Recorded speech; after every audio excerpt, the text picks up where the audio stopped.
as people have, or as culture has become, if this is even accurate, more individualist, we're sorting through like anything and everything to find a sense of purpose and meaning and belonging. And what we're discovering is like nothing is capable of providing the sense of purpose and meaning and belonging that we're really after. People are still feeling empty, and the gospel is the only thing it's the only resource out there that can give us what we're really looking for, what the human heart really desires.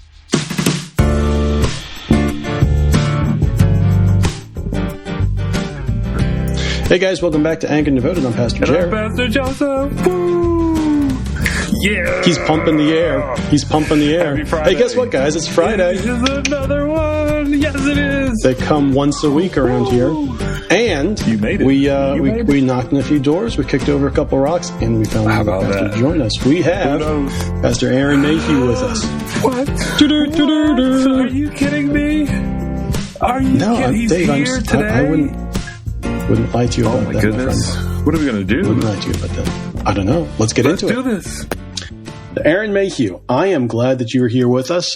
This is a privilege for me. I've been looking forward to this conversation. Aaron Mayhew, former missionary, pastor, former teacher, bilingual extraordinaire, and baseball enthusiast, plus father of 5 daughters. So I think a lot of things to commend you to us here. Have I missed anything?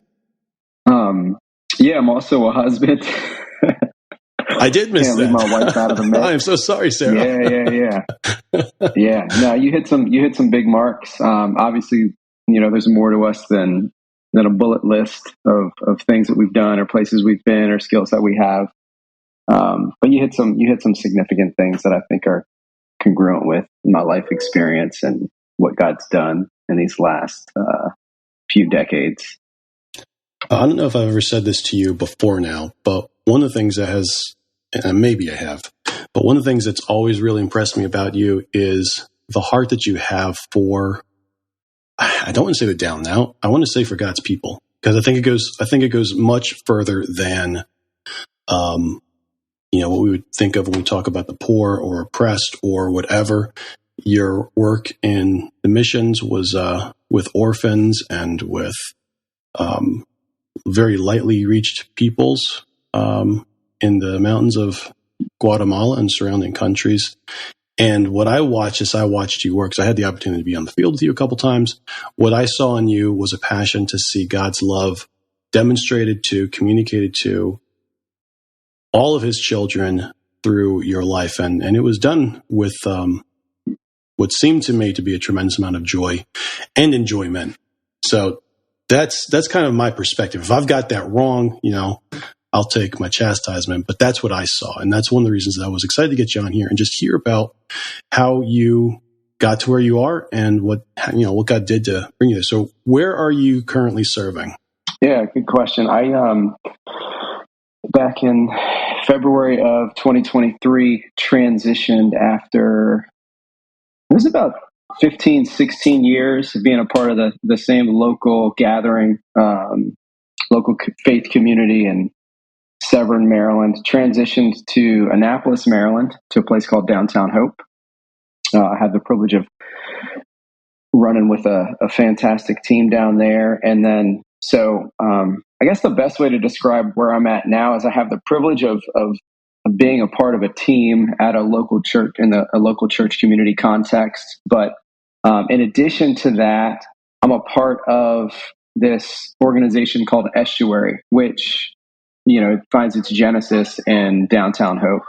But Estuary is, it's not a local faith community.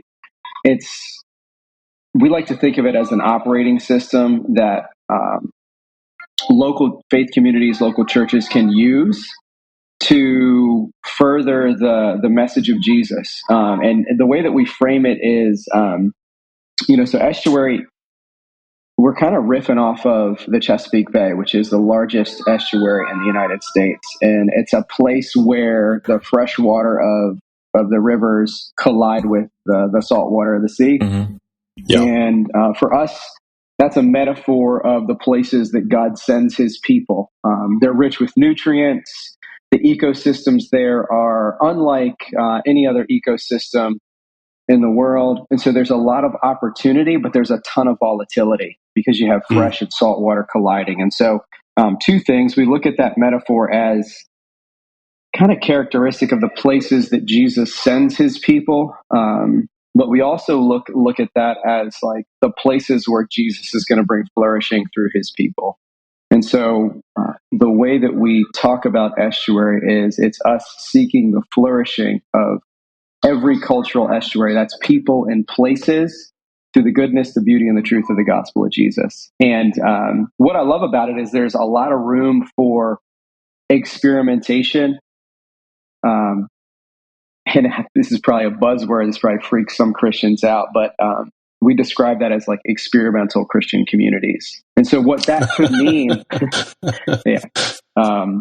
that could mean a plethora of things. That could mean like Dave Joseph wakes up today and he feels like God has compelled him to begin forming a relationship with his neighbor, but not for the sake of relating to your neighbor, for the sake of bringing the flourishing of the gospel of Jesus to your neighborhood.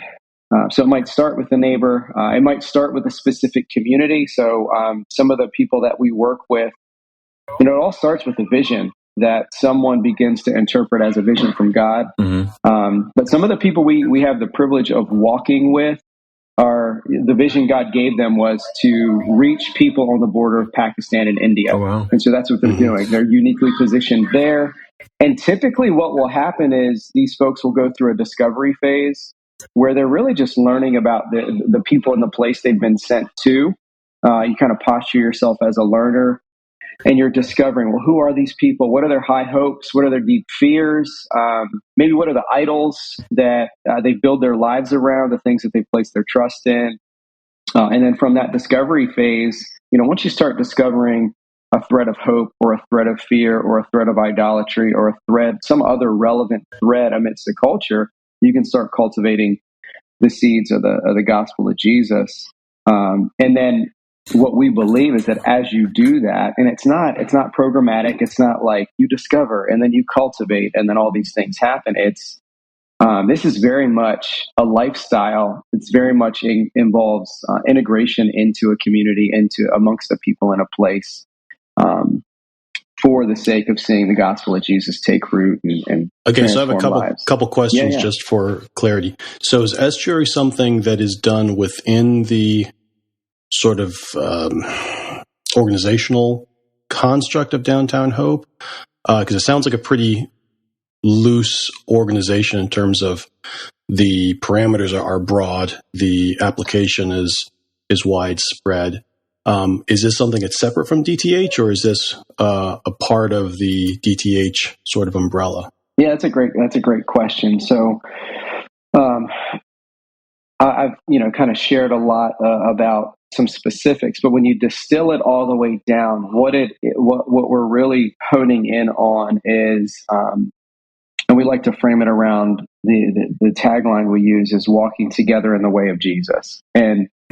And so when you distill all of the specifics down, what we have is, one way to think of it is it's a coaching and leader development ecosystem. So in that sense, yes, it's an operating system that is very much a part of the fabric of Downtown Hope, but it's versatile enough to be integrated into the fabric of any local faith community, any local church. And the reason why that's important to us is because we don't want Estuary to be a parachurch ministry that extracts people from the context of their local church. We want it to be an operating system that can empower local faith communities, local churches to embrace their identity as a people sent by Jesus, and then actually start walking that out in a way that emboldens, strengthens, kind of imbibes maybe in a new way local churches. Does that make sense? Yeah, it does. The picture I have, you're using the word operating system. I'm hearing in my mind connective tissue, just kind of the stuff that binds everything together to allow things to work properly. Maybe I'm hearing that wrong, but that's kind of the picture I have. You're not looking for something to be separate or unique, but as a model, it's something that I could take at Bay Ridge, Dave could take at Grace, and follow the same line of thinking to gain the same goal, to head towards the same goal, even if the results are different. It sounds like That's what I'm hearing there. Am I on the right track there? Yeah, and one of the things that's really important to us, and we lead with this as people are exploring maybe a calling they feel that they have on their life, or a vision they have to reach a specific people in a specific place. It's important to us that you're integrated into a local church, and that your church leaders are aware of the direction you feel your life is being, your life is headed as you follow Jesus out into the cultural estuaries where he would call you. That's important to us. And the reason why it's important is when you look at, one of the statistics that we look at that we think is relevant is, the North American Mission Board assesses that anywhere between like 80 and 90% of people in the Mid-Atlantic region are completely disenchanted with the notion of church. And I think that the cultural trajectory that we seem to be on is such that it's not long off that there's going to be a generation of people who weren't born and bred in the context of a local church, and perhaps have never even stepped foot in one. Yeah.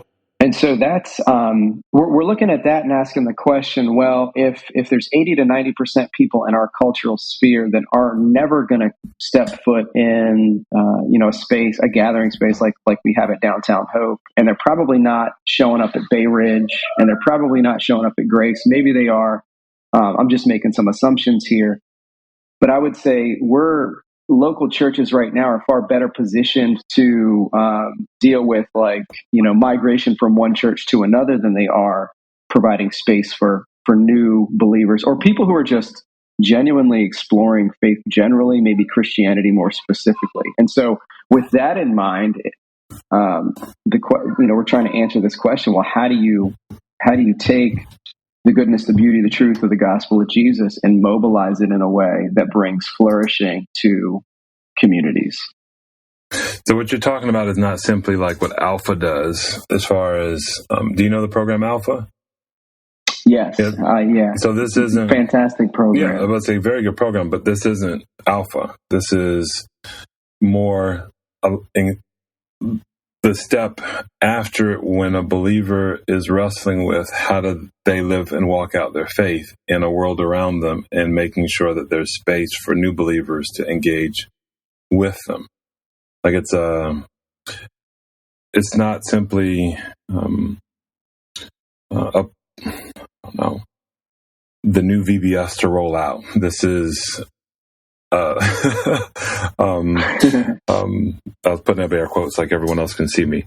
This is I couldn't even see those. They can hear you. They can hear those words. Exactly. They can feel the wind. There it is again. This isn't the new VBS to attract people, which I love in VBS in the community, but this is more trying to get people to live out the gospel in ways that cause them to relate more to God. At least that's what I'm hearing. Yeah, I think that's one way to describe the work. Another way to describe it would be it's a disciple making movement. Mm-hmm. We want to see people come to faith in Jesus and then be disciples who make disciples. That's one of the heartbeats behind all of this. Is we want to see the gospel take root in a community, and that's kind of what happens during this cultivation phase. And then we want to see that community begin to flourish as a faith community develops in the construct of that community. So, and one of the big precursors to all of this, it's not flashy. I don't think there's anything romantic about it at all. Is like small prayer movements, and is what we've seen. As we've seen that as Christians assemble to pray, it doesn't even have to be in large numbers. And actually, I don't think we've really seen it in large numbers. You're talking like 5, 6, 7, 10 to 12 people maybe converging. Mm-hmm. In the same place at the same time on a recurring basis over time, and then God starts to reveal himself. And I think one of the things we keep in mind is there's really not a space you or I are going to go to where the presence and power of God isn't already at work in some way. So it's kind of silly to show up and say, I think it's silly, correct me if I'm wrong, to show up anywhere and be like, God, come here. Oh, no. God's already there. we're just asking God to make a move and to begin revealing Himself in tangible ways. And some peculiar stuff has happened in some of the housing communities where we have leaders, pastors, people praying. Recently, in one, I mean, this probably sounds crazy, but in one of those communities, a very strategic thing happened, and nobody did it. The home of a pretty big drug dealer, the home burned down. And so that interrupted, a work that was really undermining the flourishing of a community. And I think, we got to be careful about, like, God burns down people's houses. An interruption happened is what we saw in the aftermath of some of this prayer movement.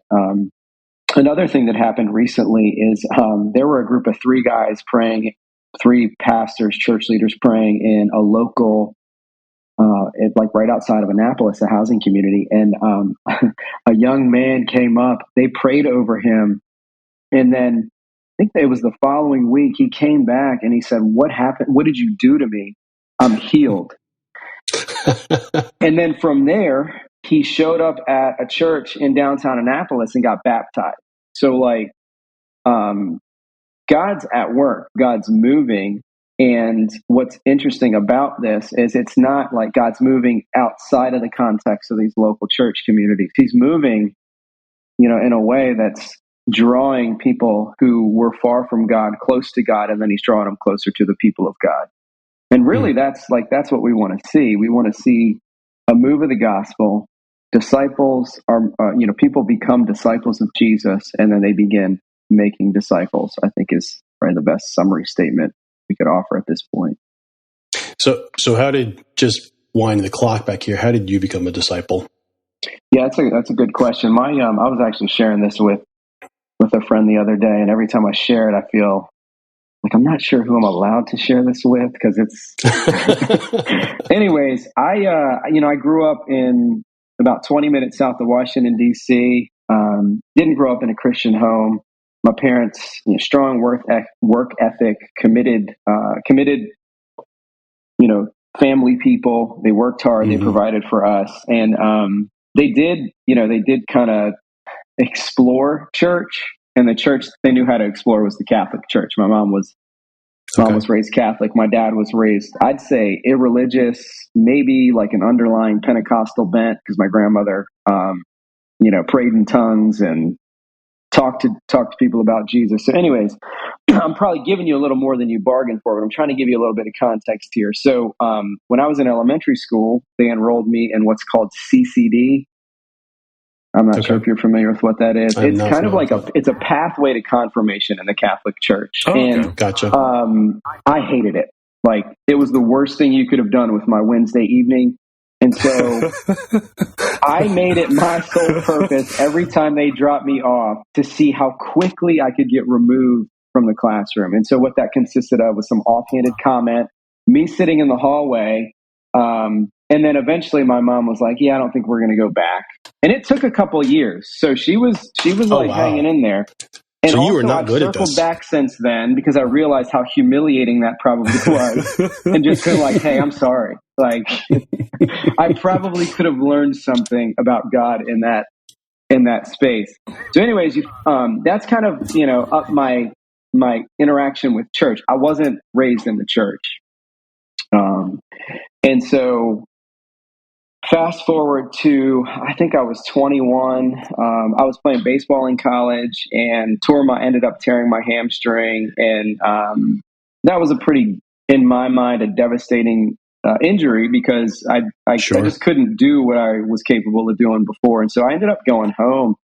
And this is where my life, I think, got to a point where I started to sense the darkness in my soul more than I ever had. And a coping mechanism was, I smoked a lot of weed. It was like wake up and get high, stay high all day. I did that for a while. But then the other thing that ran parallel to that is my younger brother he was reading the Bible, and I remember approaching him and thinking, well, what's that all about? And And he was like, man, you got to check this out. So I started reading the Gospels, Matthew, Mark, Luke, and John, and not just reading the Gospels, but like reading them again and again and again and again. And I remember at some point in time, I can remember right where I was sitting. I can remember the time of day. It was a little after 4 p.m. I'm sitting on a hill that overlooked the Susquehanna River, and Jesus just jumped off the page of the book of John and revealed himself to me in a way that felt real. It felt tangible. And there were two things that I feel like I knew in that moment. I guess it was three. Jesus is God. And if he is, he's part of the Godhead. If he is, there's no way my life's going to be the same. And then thirdly, this is going to be an adventure, and I'm not sure where it leads. And I don't, as I've reflected on that over the years, I don't think that, like, there was an awe and a wonder, and I don't think that the sense of awe and wonder is something that you get on the other side of and then you walk out your life casually as a follower of Jesus. I think that's something that we're perpetually discovering as we take, ordinary steps of obedience in the direction that he's called us. So from there, I stayed in the United States. I was living in upstate New York at the time, working for my dad, who's a general contractor. And I was doing everything that I could to reach him with the message of Jesus. Our 90-minute commutes to and from work, I'm like, trying to walk him through the Gospel of John. He's bearing with me at times. He's cussing at me at times, telling me to just stop. Can we just be quiet about that? And, there were times where he just wasn't interested in the message. And since then, he's met Jesus, and it's revolutionized his life in some ways that I can attest to. But that was me just not knowing what to do. And I think partly because I didn't have a spiritual guide. Like, I didn't have, a local. Yeah, like, were you able to jump into a local church at that time, or? So this is where it kind of gets weird, maybe. So I mentioned I grew up quasi, like, pseudo Catholic, getting kicked out of the Catholic children's church. Yeah. So my first move, as far as church was concerned, is I went to a Catholic church. Went to the same church my grandparents went to in upstate New York, and sat in the pews for a little bit, and then became an altar boy in my early 20s, which, say what you want about that. I was just trying to follow Jesus, y'all. I was going to say a thing, bro. And I tell you what, that the demographic of that church was really old, and old women really loved my presence there. It was an encouragement to them to see somebody young. Mm-hmm. Sure. At midday mass, because that was generally like, old men, old women. It was just an older demographic. And the reality was that at that church specifically, it was just an older demographic. So, I was in my early 20s. I was the youngest person in that gathering, just, as an interesting side note. So I went to the Catholic church, and then I started from there. I felt like the more I sat there, the more I felt like there had to be something more. There had to be an expression of Christianity that wasn't bound to what felt like rites and rituals that were confined to a specific space that you went to. And so I explored Pentecostal church. Actually attended, I'll never forget this, I attended a church service, only time I've ever experienced this in my life. Somebody prayed in tongues and there was an interpreter. That was interesting to experience. Still trying to make sense of all that. Went to Baptist church. I went to non-denominational churches, and then eventually, through some mutual friendships, discovered a work in Guatemala, which is where, I think that's where you and I met, Jer. It is, yep. And discovered this organization called Songs of Joy Home for Children, which unfortunately is no longer in operation. And immediately my interest was piqued, and I thought, you know what? I'm gonna set aside 60 days, and I'm just gonna go see. I'm gonna go see what it's like. And I had some skills, like some practical skills. During that time when I was basically getting high, and I was also reading a ton. I was reading the Bible. I was reading a ton of books on culinary arts, and like working my way through figuring out how to prepare large scale meals for either my family or our extended family. That was just something that brought me joy. So they had a vacancy. They needed somebody to run their kitchen. And I signed up for that. I said, I'll do that for 2 months and just see if I even make sense there. And so that's what I did. I moved to San Jacinto, Guatemala on, I think it was March 9th, 2014. Went there for the first 60 days. And then I went home to just do some reflecting and contemplating. And then I came back and stayed for 2 years. Did you say 2014? What's that? Did you say 2014? 2004, sorry. Okay, yeah. 2004. So 2004 to 2006 was the timeline there. And I'd say those were formative years. That was the first time in my life that I had ever been integrated into a local church, a local community. And what was really, it kind of ruined me maybe in some senses for the ordinary, because the pastor at the local church where we integrated into was called Remanente de Judá. The pastor there, Pastor Miguel, like he had a crystal clear vision of disciple. It was like disciple making movement, church planting that was going to take him from Chiquimula, Guatemala, all the way to like the southernmost point of South America. And so he's been on that journey ever since, and we were a part of that. We were privileged enough to play a tiny little part in that work. So what I saw was a local faith community that didn't just gather on Sundays. They really had embraced their identity as a people sent, and they were moving. The gospel was moving, and it was taking root, and people were coming to faith. And we saw healing miracles. That I think, initially I was skeptical about all of that, and I think when we talk about miracles in this context, people kind of side eye you, or they just have questions, because that kind of thing. Of course. It's not something that we're familiar with. I feel like we don't even expect it to happen in a lot of ways. Yep. Yeah, I think we rationalize them away, just to be honest. I think I think they're still happening. And I think you're right. One of my favorite moments was the first time I saw that happen. I got to work with this gentleman who'd been called by God as a widower.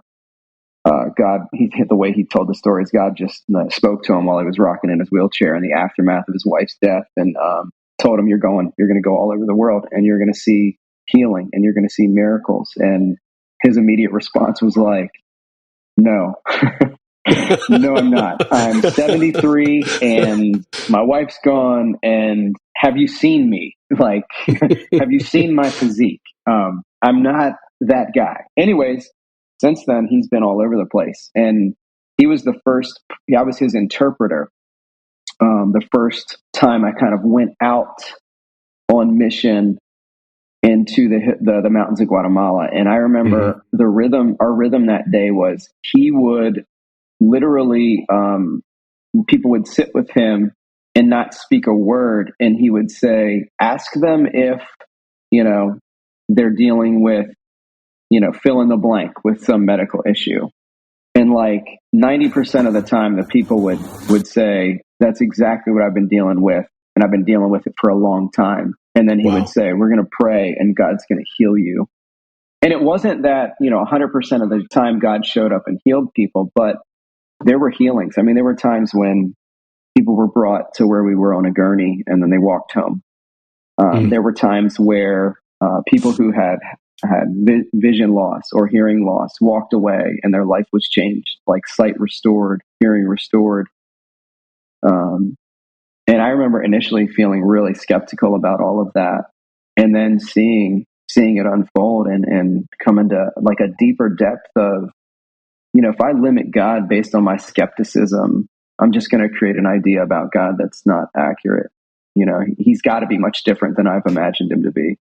So those were extremely, extremely formative years. And at that time, I had a big old beard and I had dreadlocks. And what always humored me was I either got called, like young kids called me Jesus, which couldn't be further from the truth. And then old people thought I was in a gang or I was Osama bin Laden, which also, off center. Like neither of those just a regular, white guy from the United States that grew his hair out and grew his beard out. So anyways, very formative years for me living in Central America. And so I did that for a couple of years, and then it became clear, and it was actually the same, when that season came to a close, that person that I had the privilege of working with and seeing those miracles unfold through, we had a very brief conversation, and he just told me his sense was, hey, this chapter's coming to a close. And then there were a number of things that affirmed that. And so I moved back to Maryland. During that time, met Sarah, who, we discovered that we were supposed to walk this thing called life out together as a married couple. And so we both came back to Maryland, and we've been married for 17 years, have 5 daughters, and have no idea what we're doing as parents. It's okay. The kids are growing up fast, right? Yeah. Yeah. And so I have a couple questions here, and I wasn't planning to go in this direction, but I think I will. Obviously, you're a white guy that looks kind of like Osama bin Laden or Jesus, based on what pictures you've seen. Or what other people have seen. Or what other people have seen, exactly. I'm freshly, I'm clean cut right now. I noticed that, yeah. Looks more like a pitcher at this point than Osama. But the work that seems to really get your engine revving is reaching out with the gospel. So here's my question, and take this any way you want to. How is what you're doing not white saviorism? So one of the bedrocks of how just the work God's done, and I think in my life specifically, is there's that little stretch of scripture where Jesus, I think he's casting a vision for what his people are supposed to be like, what this community that he's configuring and crafting that's going to revolutionize the world is supposed to be like. And he describes it by saying, when I was hungry, you fed me. When I was thirsty, you gave me a drink. When I was a stranger, you welcomed me in. And I think a lot of times we look at that as, Jesus is calling us to crisis relief, meet felt needs and give people what they need. But if you sit on what it means to see someone as a stranger and welcome them in, that's not crisis relief. It is and it isn't. The first step might be crisis relief, but the ultimate end towards which Jesus is driving there, I believe, I could be off, but this is how I see it, is when you welcome someone in, a stranger into your life, it's you're welcoming someone in as an equal and as a friend. And that's not, what that implies is there's a lot that you need to learn from that person. And so, as we're walking this out, that discovery phase that I mentioned earlier, that is very much about, discovering. It's not come in there with the premise of what you think people need or what you think people are going to respond to. The premise is posture yourself as a learner and discover what's God already doing here, and what might God do here. Discover who the people are, what makes them tick, what are their hopes, what are their dreams, what are their aspirations, what are their skills. That's not a silver bullet that prevents, to quote you, white saviorism, I think is what you said, or something along those lines. I don't think that's the silver bullet to that, but humility is. And I think that's the part where this work needs to be navigated with a great degree of sobriety, a great degree of humility, and a great degree of dependence on God as the ultimate, answer to the questions that people have with regards to their life. So I don't know if that's helpful, or if that even answers your question. The pitfall, does the trench of white saviorism, is that something that you keep a focus on to make sure you're avoiding, or is that just not even a part of? I wouldn't say that, it's not like we elevate that and talk about that. What we do help people try to discern is, hey, this is if you feel like God's given you a vision to reach a people in a specific place, that's not a seasonal, it might be seasonal, but the season's probably going to be longer than you think, and the work's going to be slower than you think. And so we try to have conversations on the front end of, do you really love the people God's calling you to? Because if you do, you're going to stick around. I think if you do, you're going to work through trial, you're going to work through tribulation, you're going to power through the setbacks, and you're going to resolve conflict, and you're going to navigate those things differently than if your motive is white saviorism, or if your motive is just, I'm doing this for me. We could even translate that as with some selfish ambition or motive in mind. You're going to do it, and then you're going to bail the moment it gets tough. That's not the way of Jesus. That's not the work of Jesus. So we just try to have conversations to help people realize that it's a costly commitment, to disciple other people, or to position yourself in a way that might even lead to a community experiencing God in a way that would bring flourishing. I think it's a slow work. I think it's a hard work, and I think it's a costly work. This is just to back up some. You came to Christ out of blah. Okay, you want me to fill in that blank? I think the only way I know how to describe it is, so God always makes the first move, right? I think. Mm-hmm. I mean, I think there are other views on this, but I think he makes the first move.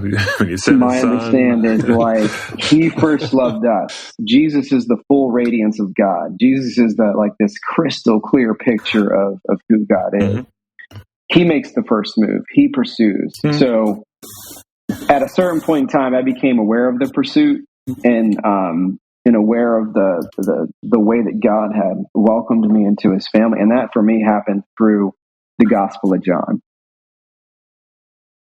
It happened through reading these biographies about Jesus' life, the person and work of Jesus. And that became a reality that wasn't just words on a page. The only time anyone tried to share the gospel with me, I was 14, and it was my best friend Calvin, and I was sitting in his room, and he said to me, "I just got saved." And I said to him, "Man, that's the dumbest thing I've ever heard." And then he tried to talk about life change and all this stuff. And I'm like, "Bro, we're 14. You're still sitting in your room. I'm still sitting here with you. I don't feel it. I don't see it. I don't sense it." And I think that that's rude. And I think that that's off-putting. And I've apologized to my friend Calvin since then. But in that moment, I thought, man, I don't see anything different. I don't see anything different in him. And I think the reality is, in that moment, I don't think the people that were closest to me saw anything different either. And I think it's God's calling us to a lifestyle of obedience. And thankfully, he doesn't hit us with all of it at the same time. And so I do think this is a good detail to point out. So I mentioned, two things were running parallel in my life. I felt like I was becoming acquainted with my own darkness, weakness, sin, and my coping mechanism was marijuana. We'll just call it that. When God called me to go to Guatemala, it was February of 2004. I feel like he clearly showed to me that that can't go with you. Where I'm sending you, where you're going from here, you can't take that with you. And in an instant, that desire, that taste was just broken in me. And and the reason I'm sharing that is because I think there's nothing that's just an ordinary step of obedience in the direction God's calling you. And I think that's what I would urge the average follower of Jesus to consider is where is God calling me? Who's he calling me to? And what do I need to maybe walk away from or put down in this season of my life to align my life to the calling that God has for me to be a part of this renewal work that God wants to do right in the neighborhood you live in your workplace, amongst the people that you're already connected to.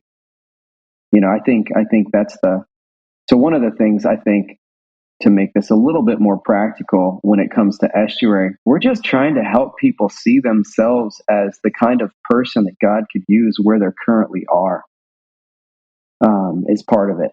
You don't have to reinvent yourself or get on an airplane or travel to the ends of the earth. God has you where you are. And I think if we maybe consider what Jesus meant when he said, my people are like a city on a hill. I think what that means is my people are strategically placed all over, everywhere, to bring light to the world.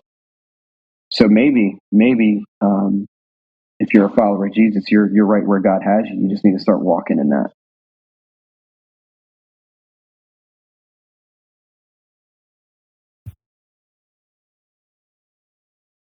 So I think you just backed into the last two questions I had for you. One was what stands in our way as believers from walking into that. And I would love for you to talk to that maybe just a little bit more. But my second was, what's your stance on short-term summer missions? Are they worthwhile, or are they just Christian vacations to feel good? Yeah. I mean, that's what I think stands in our way is I stand in my own way. That's honestly the only one I'm really interested in. I think that's probably how I would answer that question, which sounds like super simplistic and maybe cliche or whatever, but I think I'm the one that's gotten my way more than anything else. Yeah, are there obstacles? Yes. Are there challenges? Yes. Are there things in the way that aren't that? Yes. But I think at the end of the day, I'm in my own way more than anything else is. And so I'd ask people to just, consider that. I think to go beyond so I think it starts with us. I don't think there's anything that things just don't grow from the outside in, they grow from the inside out. Does that make sense? So I think start there. And then I think some other things are they're challenges, but they're also opportunities. It's I feel like as people have, or as culture has become, if this is even accurate, more individualist, what I think is helpful about that is we're sorting through anything and everything to find a sense of purpose and meaning and belonging. And what we're discovering is nothing is capable of providing the sense of purpose and meaning and belonging that we're really after. So that's kind of helpful because we're doing the research. It's action research that is people are still feeling empty, and the gospel is the only thing it's the only resource out there that can give us what we're really looking for, what the human heart really desires. So those are two things there. I think it's us, and I think there's cultural paradigms that are challenging, like individualism. And then you asked, your second question was about short. Yeah, so I would say to that, I think if you go into, I think there's a way to do a second one. Honestly, you already answered. I can answer for you. I think it's worthwhile. I just very rarely in my experience, have I seen people go into it this way. I think if you go into a short-term stint and you have no, you're not the answer to the question in the community you're going to. You're just faithfully following Jesus for a very short period of time. And your primary objective is, I'm going to figure out how God wants to ring me out, string me out for these 2 weeks. I want to be emotionally and spiritually available to the people that show up. I'm not the answer to the question. Because the mindset, the reason I'm saying that is the mindset that I experienced, and maybe things have changed. It's been a long time. The mindset I experienced was we're here. We threw all this weight and all this resource into this. There's an excitement level, and we're going to move mountains while we're here, and God's amazing, and this and that and the other. We're going to solve all these problems. That never happened. That would never happen, because 2 weeks later, those people would be dog tired. And I'm probably overgeneralizing here. They'd be tired. They'd be worn out. Somewhere in there, somebody was send me home now. And then somewhere in there, somebody was propping up what they thought their contribution was as the most meaningful thing that happened on that trip. I think the most meaningful things that happen on those short-term stints is you begin to see this vast reality that God's made. You begin to see beyond your social construct, your economic construct, and whatever your norm is. And if you let that shape you, I think you can become the kind of person that is more. You just bring more essence to the places you go. You're a better listener. You're a better learner. And just to kind of paint a concrete example of what I'm talking about, as far as a mindset that's not helpful. is we would always do these gatherings on the outro of a group leaving. And I remember one time, and you're always trying to like say, hey, how did you see God move? And what did he do? And this and that. And I remember there were times where the response to that 2-week trip was somebody was like, man, you know what? I'm just super thankful for napkins. I'm just so glad we have napkins. and then they'd be like, you know what? I really just realized I like ice in my drink is fantastic. And like, I mean, my thought is, I'm not saying that's wrong. Amen. Like in all things, give thanks. Amen to that. But to think that, okay, I don't think God wanted to propel you to the other side of the world so that you can conclude that ice is like a neat thing that you have in your life. You know what I'm saying? Like there's got to be something bigger. And I don't know how you take that back to your neighborhood and now you're like, what, like a herald of ice and napkins? Well, and so I will be honest, one of my issues is that people aren't engaging in their neighborhoods and then spend thousands of dollars to go around the world to realize that ice is magical, when in reality, for me, the standard should have been, before you get on the plane, have you shared your faith? Have you served someone who was hungry? Have you loved your neighbor? Exactly. Have you, like, if you haven't done those things, for me, I struggle with you going on, whether it's long-term or short-term, who your neighbor is. To be honest. Jared knows I have an issue a lot with short-term trips because I think the large majority of them are Christian vacations. I know that God does amazing things through them. I've personally been challenged, and that's how I became a missionary, was going on them with teenagers at a friend of mine's church, 4C, where 2 or 3 years of working with their kids and going to Saskatchewan, Canada, I became a missionary to Saskatchewan, Canada. Never had the idea that that's what was going to happen, that I'd be the one called to missions. Or I just thought, okay, I'm taking these kids on a 6-week trip. We're going to have some fun, do VBS for 6 weeks, 6 different reservations. The kids had an amazing time, and God grew them and challenged them. And out of it, I came with the humble heart of, God, do what you want. I made the mistake of praying, when I come back, Lord, show me the job you want me to have, and close all the other doors. And I was like, missions is the only thing left. Got it. It's,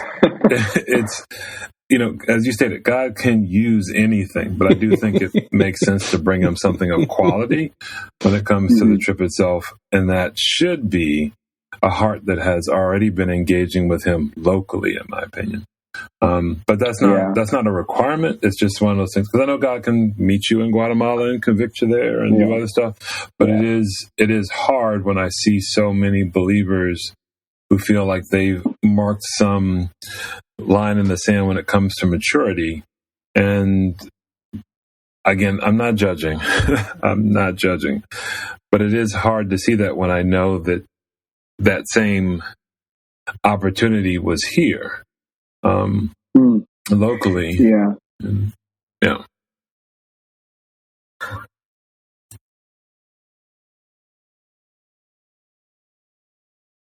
That's good. That's good. And that's really what we're trying to help people see, is that, one of the exercises we like to do with people, we call it relational mapping. And basically that's just taking some intentional time and asking the question, well, who am I connected with? Who do I routinely cross paths with?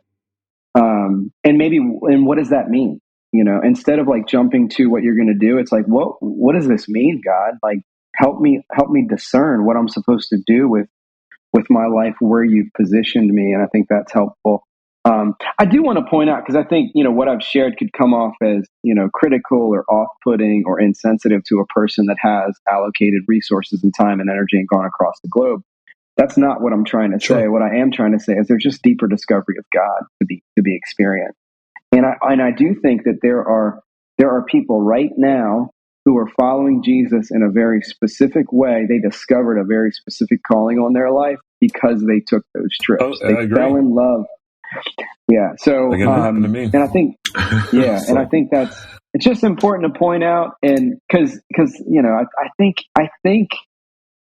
At least for my life, one of the questions I'm asking is, okay, there's all this talk about Western culture and, individualism and this and that. And I think sometimes as church leaders, we talk about that stuff as if we're outside of it. The reality is, like, I was born and bred in that.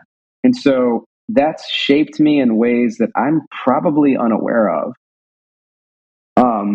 So I've just been thinking about that, as in what ways has my life been shaped by individualism? Because I think that causes me to consume things, to navigate life in specific ways. I think it's important that we discern how those things have impacted us. Well, you said it earlier. You said that there's a deeper discovery of God. You said this 20 minutes ago or so. And what I was thinking is, because God is infinite, as you pursue God, it's inevitable, it's guaranteed that you're going to discover more profound beauties, wonders, depths of God, which are going to change you.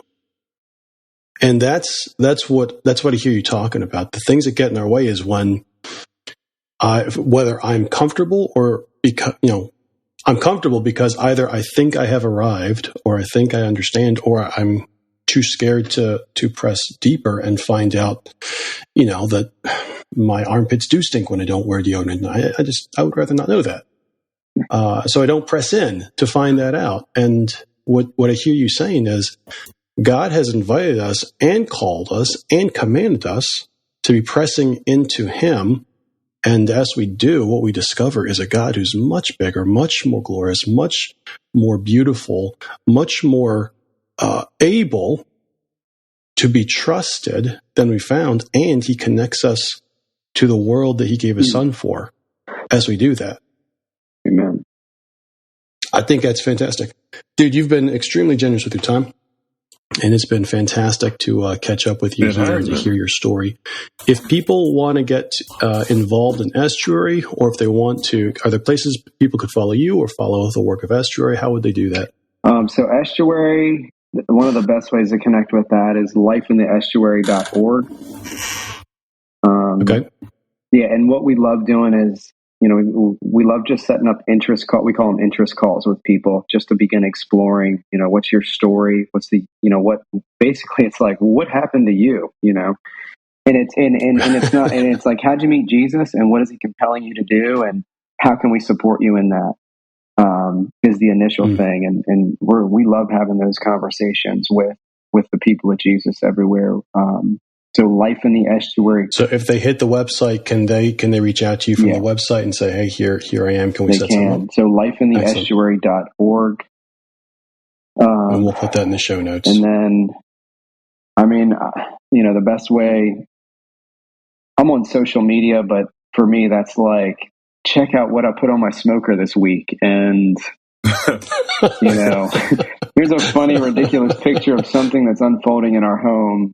So I don't know that you're going to get a whole lot of inspiration there. You might not even I don't know what you would even discern. There's a ridiculous picture of me with a mustache and a fedora. So that might throw you off. But you can do that. That's awesome. Follow me on Instagram, which, again, good luck figuring that out. But a better way to catch up would be, you can, Aaron at lifeintheestuary.org.